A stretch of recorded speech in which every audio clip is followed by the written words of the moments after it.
This episode of Tools for the Future is all about impact. It's for anyone who is in design or engineering to make the world better in some way. That could be making things prettier, it might be making things work better for more people, or fixing societal or ecological problems, or even increasing the financial performance of a product or service. Impact can mean many things, and it does to many people. Impacts can be positive or negative, they can be intended or unintended, and impact is an increasing discussion in all aspects of business and governance. But everyone means something slightly different when they talk about impact. They might come from a perspective of climate change, or one of equity, or change making, or some specific issue that's important to them. Ultimately, you're going to need to define and evolve what you mean by impact for yourself. Your job, in fact, is to consider all of the impacts that you feel are important at some point in the development process. And I'll be sharing with you processes and tools that you can use to consider the impact of the things that you do and add it to your research and design processes. All impact falls into one of these three categories: the economy or the financial system, society or social impacts, and nature or ecological impacts.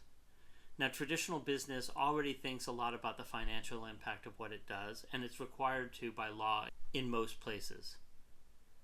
Those financial impacts, of course, are almost always within the organization and not necessarily concerned with the rest of the economy as a whole. But there's no reason why you can't focus on financial impact as well, just not at the expense of the other kinds of impact. That would be sociopathic. And traditional business culture has been rationalizing being sociopathic for at least a century, if not several. This is what most of your business peers believe. The business of business is a myth of business that's been taught in business school for at least 100 years. It's unfortunate because, of course, it's never been true. It's just a rationalization for business people to only care about money and to ignore all the other kinds of impacts. When it comes to social issues, there are no right ones. Every person has a different set of social issues that speak to them. This makes it even more difficult for companies to set impact goals because there's no way these goals will satisfy everyone, either inside the company or outside as customers or stakeholders. But that's okay. All of these issues are important to someone, and it's up to you as a developer to identify the ones that are important to you, the ones that are important to your customers, and the ones that are important to your company, and lead a discussion about how to navigate the impacts in these social categories appropriately. When it comes to ecological impact, we are incredibly accustomed to the conversation around carbon dioxide these days. To many people, it's the only measure of ecological impact and the only imperative to reduce or reverse.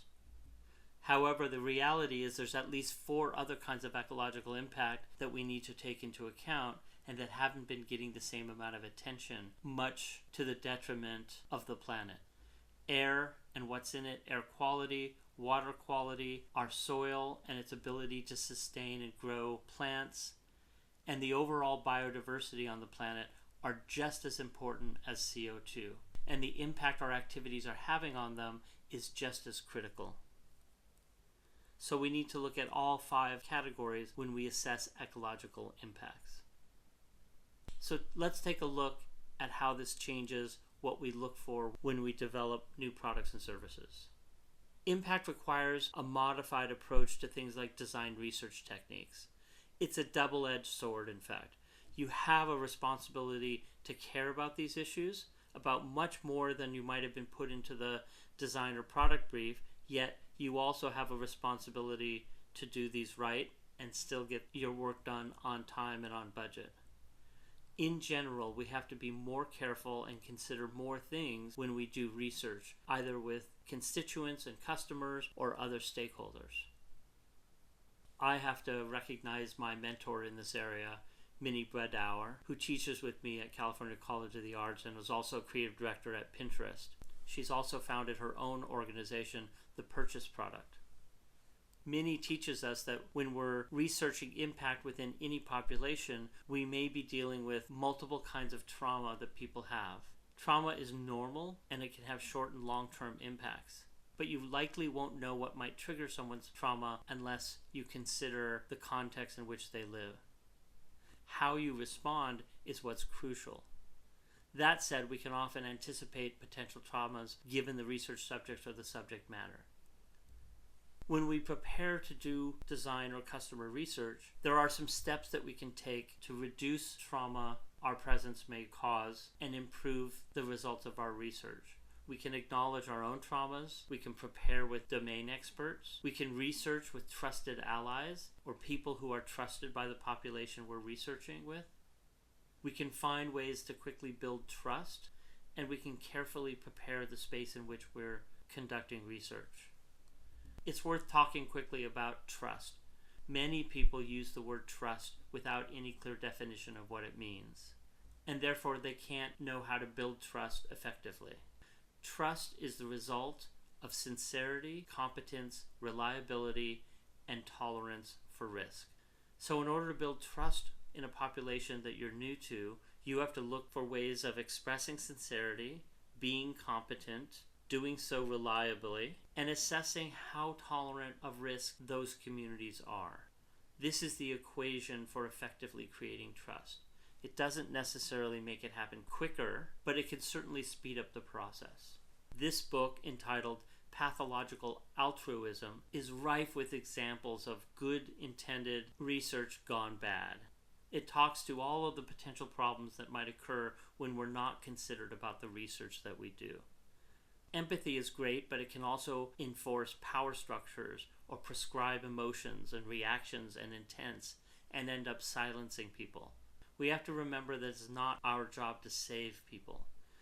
Liz Jackson, an expert in this area, refers to pathological altruism as when well-meaning efforts in fact worsen the situation they were actually meant to solve in the first place. The benefits of altruism and empathy are obvious. These qualities are so highly regarded and embedded in both secular and religious societies that it seems almost heretical to suggest that they could cause harm. But like most good things, altruism can be distorted or taken to an unhealthy extreme. Pathological altruism presents a number of new, thought-provoking theses that explore a range of hurtful effects of altruism and empathy. Pathologies of empathy, for example, may trigger depression as well as burnout, as seen in healthcare professionals. In addition, pathological altruism in the form of an unhealthy focus on others to the detriment of one's own needs may underpin some personality disorders. All of this is to say that we need to be careful about how we engage with research subjects and others.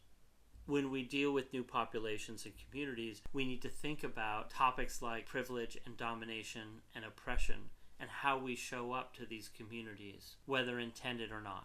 We need to ask ourselves what our lenses are, what our privileges are, and what our priorities are, and how those impact those that we're working with. We also need to have an understanding of what we represent to these communities, whether we intend to or not. We can't ignore these factors as they change the interactions that we seek to have. During our research, it's always helpful to explain to those we're researching what our goals are and what the purpose of the research is. We need to listen and affirm their experiences and their perspectives. Let them pause or stop altogether if they're uncomfortable. Help them connect to the present purposes and goals. Be humble about ourselves and our cultures. Empathize and sympathize wherever appropriate or possible, and be aware of physical, emotional, and social responses happening during the research. And after the research, we need to think about self-care and self-kindness in dealing with what we might have confronted. We need to reflect on how we might better understand others, understand ourselves, and understand the processes that we employ so we can improve the process in the future. There's a great equity-centered design field guide that talks about research and design that's worth downloading and learning from. But let's talk about how it changes how we work. Think about why you do what you do. Do you want to make the world more beautiful? Do you intend to make the world more functional? Do you believe that design can make change at all? how does making change show up in your design practice? One of the tools that helps us consider the entire concept of change was developed back in 1992 by Roger Hart for UNICEF. It's called the ladder of change, or the ladder of participation. Because the moment you focus on impact, you set yourself up for a new kind of criticism. This doesn't mean that you shouldn't venture forth, just that you need to be careful and considered in a way you haven't necessarily been taught before. There are non-participatory types of design, and there are more participatory types of design that range in degree from assigned and informed and consulted through co-creation and partnership. And different communities react to these different kinds of participation in different ways. We have to examine both the communities and our own intents and purposes, our goals, as well as the cultural context in order to decide the best ways of going about research and interaction. When we look at the levels of participation, they cross a spectrum from transactional to transformational. And they range from the designer as an expert to any kind of user, human, patient-centered design, to participatory design, to co-design, to co-production. At every step of the way, there's a different balance and makeup of power, of privilege, and of goals. Some people promote participatory design as a preferable means of interacting with communities. The goal is to invite the people who will be the beneficiaries of solutions into the development process so that they can understand and participate and have a hand in creating those solutions. However, we can't assume that people know what we know and can help on the same level. Ideally, we should be able to involve our constituents in the development process and enable them to meet many of their own needs. However, there are criticisms about the traditional design process where we find inspiration and solutions already existing in the field and then claim them as our own as the basis for our design innovation. There's also a counterpoint to these processes that looks poorly upon participatory and co-design because it presumes that we're asking people to do our design work for them. As we move into the more transformational end of the spectrum to co-design and co-production, these issues become more important. Another useful tool, especially used in the NGO and the government world, is the idea of capacity building. And this should be a planned part of your process. At the very least, the design process needs to extend past the delivery of a quote-unquote solution. We should be seeking to transfer skills, to share power or give it all away to our constituents, to share relationships and networks. We should have a theory of change and update that as necessary, and a way to measure impact. The idea of capacity building is to not parachute in, do design research, make new designs, and leave, but to leave the community with new tools and resources for them to manage the solutions, their own design processes, and their own abilities to solve their problems better than when we first arrived. Now let's look at how considering impact can change what it is that we make. More and more designers are replacing the idea or the language of design solution with design intervention, because that solution has positive and negative impacts and interacts with systems in both positive and negative ways. The idea of intervening in the system is probably more accurate because it looks at time as a continuous process as opposed to a solution that starts and stops and something we leave behind. When my students work on design interventions in the classroom, I ask them to consider positive and negative externalities or impacts of the solutions that they create, and then consider how they might fix those negative impacts before the intervention has been finished designing, and of course, long before it's delivered and put into action.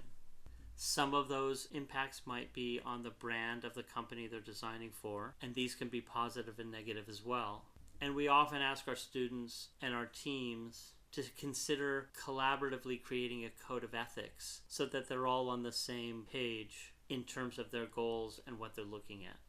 Another impact tool is called dichotomy mapping, and it's to look out across the stakeholder ecosystem and identify who might disagree with what we're creating. What does our intervention challenge? What are the long-term impacts it might have? The idea here is to identify these impacts long before we stop designing and long before any intervention is finished and delivered.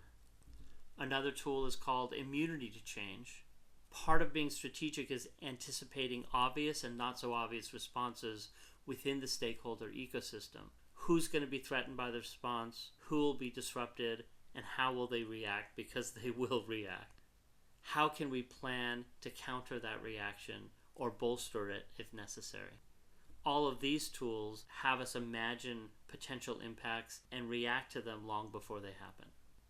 Measuring change and impact is something we've tried to do for a long time, and we haven't been particularly successful. In the business world, there's a saying, you can't manage what you can't measure. But of course, we already do that every day. Similarly, there used to be an argument that you can't actually design experiences for other people, yet we're surrounded by examples of successful design that create experiences for people as well. The trick here is figuring out the differences between qualitative and quantitative measures. When people hear the word measure, they mostly think about quantitative metrics, but the quant values of function and price are just two types of value that we seek to deliver. The qualitative values of emotions and identity or values and meaning are much more difficult to measure, but no less important to design and provide. In fact, the qualitative values are usually much more impactful, create much more lasting relationships with a variety of stakeholders, especially customers, and ultimately create more financial value down the road as well. But because they're qualitative, they're much more difficult to measure.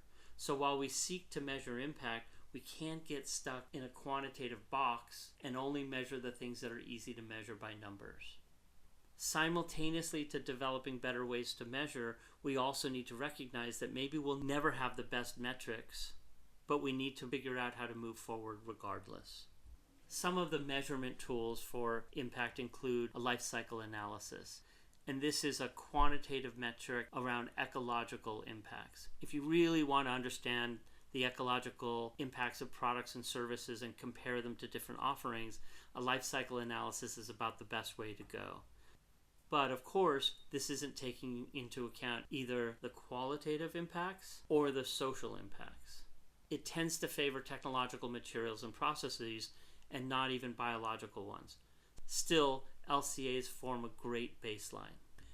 As described in the What is Sustainability episode, sometimes the results of LCAs can be misleading. In 2004, when an LCA was performed for cars all over the United States, the Prius was seen as having worse ecological impact than the Hummer H2. Sure, it was better in the use phase, but in the manufacturing and disposal phase, the Hummer H2 actually performed better. However, if you look at the bottom numbers, the impacts for both cars were amortized over vastly different ranges of miles or lifespan.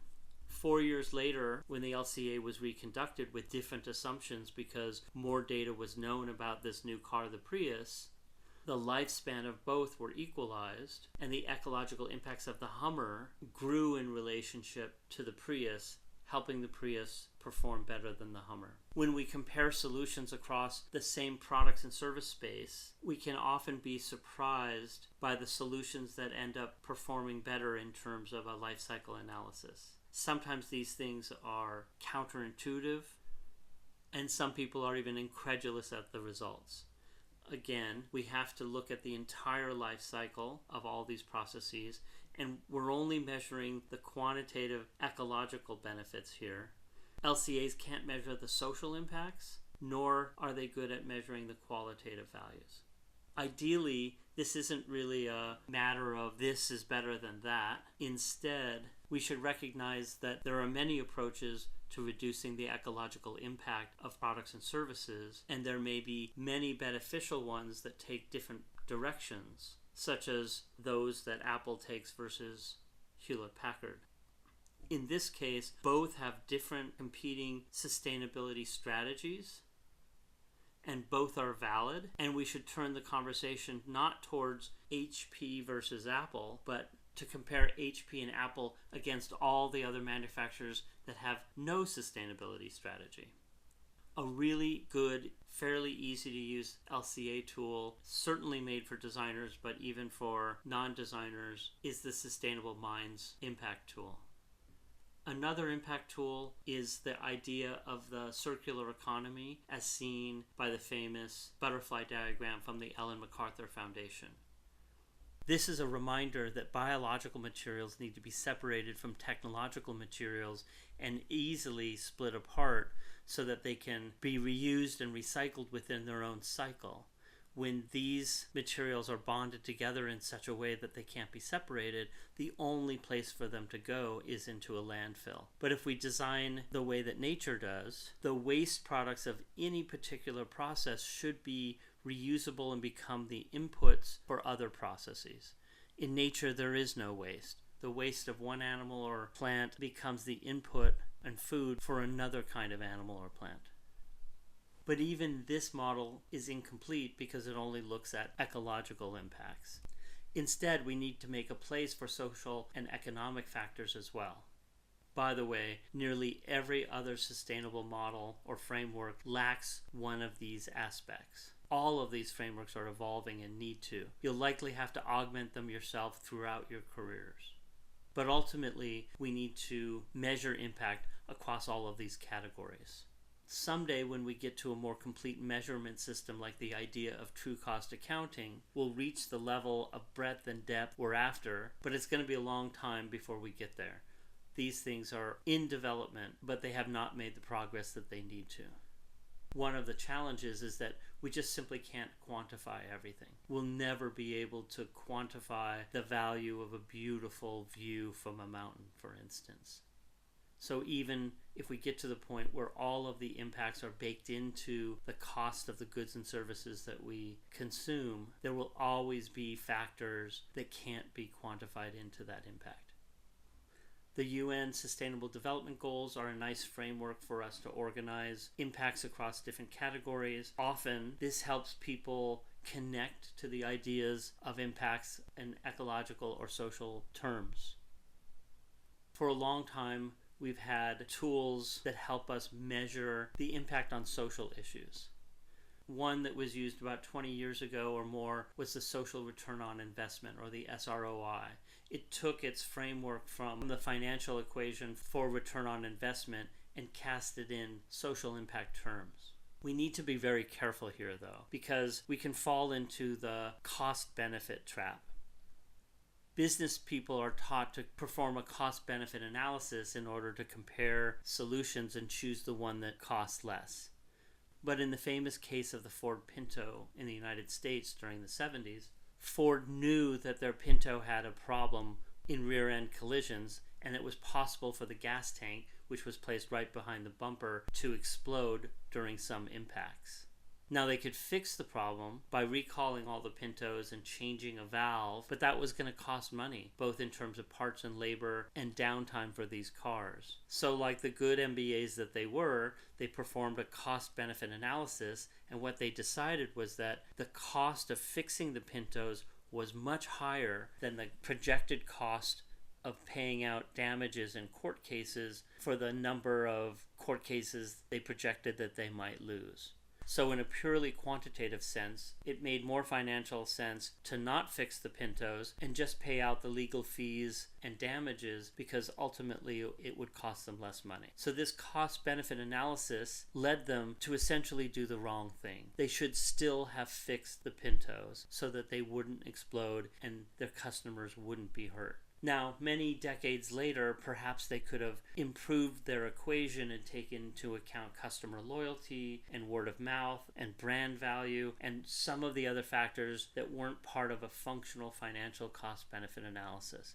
But there will always be qualitative values and values that won't be easily considered in a cost-benefit analysis. So we need to remember that while this is a prudent financial process, it doesn't necessarily lead us to the moral or the ethical outcome. In the same way, we have to be careful of the quant trap which basically occurs because it's so easy to measure certain kinds of values in numbers, and most business people very much prefer and quantitative metrics, but we can't ignore the qualitative values because sometimes those are the most important. Not everything that's good can be measured in numbers, and so we need to get out of the habit of doing so. This is one of the challenges when we try to measure impacts. Now, the SROI turned into a slightly different acronym, the SIA, or the Social Impact Analysis, which simplified the process, but essentially it's the same idea. What are the activities that you plan to change? What are the impacts for them? And what would the results be? Another impact tool that's been talked about for decades is the triple bottom line. It's an accounting system that adds in the social and ecological costs alongside the financial costs. But there's problems with this approach as well, as you can imagine. Aside from the quant-qual problem, it's also very easy for business leaders to simply ignore the other two columns if financial times get tough. To respond to that, students at the Presidio Graduate School evolved this idea into the integrated bottom line, where an accounting system could be multi-threaded so that the social and ecological costs were factored right inside with the economic or the financial costs. This is actually an ingenious idea because it connects the costs and benefits of, let's say, social and ecological policies with the benefits they might have on retaining employees better or having an advantageous position in hiring new workers. This idea connects the benefits across all of these issues throughout a company in the very same way that expenses and assets are connected with current accounting tools. The SROI and the SIA have evolved into what the NGO world terms theory of change. This is a 7-part process that helps an organization describe what it is that they seek to change, for whom and how they plan to measure it and assess it at the end of the process.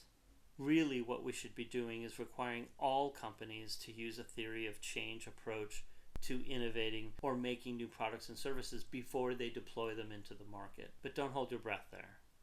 A last impact tool is the ecological benefits framework that forms the ecological benefits marketplace. This is in development as I speak, and this includes all 6 of those factors of social and ecological factors that I talked about in the beginning of this episode. This is an attempt to measure in detail in a quantitative way across all 6 of these categories so that sustainability products or new products and services that are developed can assess their impact across all of the needed ecological and social benefits, not just CO2 or certain social issues. Some investment groups have already adopted the ecological benefits framework as the framework and metrics for assessing projects and companies that they're going to invest in. There are other tools to assess risk, and sometimes this is the best way of selling sustainability within an organization. Even if a new solution that has better social and ecological impacts is more expensive, often the decision to go forward with that solution can be made from the legal perspective within an organization. If it reduces risk down the line, that benefit alone may counteract any increased costs in development and sales and therefore purchase price. But let's talk about how to consider these impacts strategically. I'm going to boil down an entire episode and a 4-hour workshop on strategy into just a few slides here, so bear with me. There's 2 components to strategy, and this language often comes from the military. There's situational awareness, which is what's happening in the context where you wish to interact. And there's operational awareness, which is how do things work. And in strategy, the situational awareness is what do we know about the market and how things are currently, and that market context, which includes customers and competitors and trends and stakeholders. That's different than operational awareness, which is what do we know about how things work within our industry, within our company, and how we need to deliver things, how we need to organize ourselves in order to be successful. So strategy, in impact terms, includes these 2 categories. what are the current impacts for customers, competitors, trends, and stakeholders, and what are the operational impacts, meaning what are our capabilities, our priorities, our partnerships, and our business model, and how do those things need to change in order to have better impact, any kind of impact. Ultimately, we're all responsible for redesigning the business model, and I know that most of you designers and engineers and product developers didn't sign up for this, but the things that we design, the solutions that we create, actually impact, change, and evolve the very business model that the company uses. We're already supporting or challenging that business model in the things that we do day to day.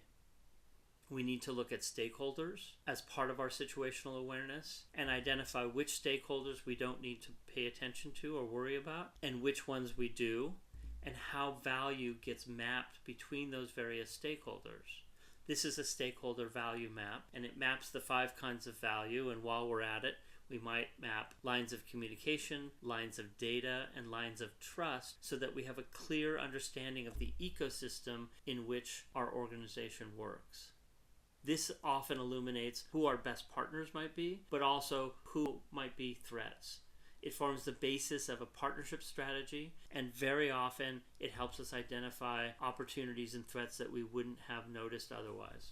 Another part of situational awareness is trends analysis and how those trends are impacting our business and the kinds of impact we want to have.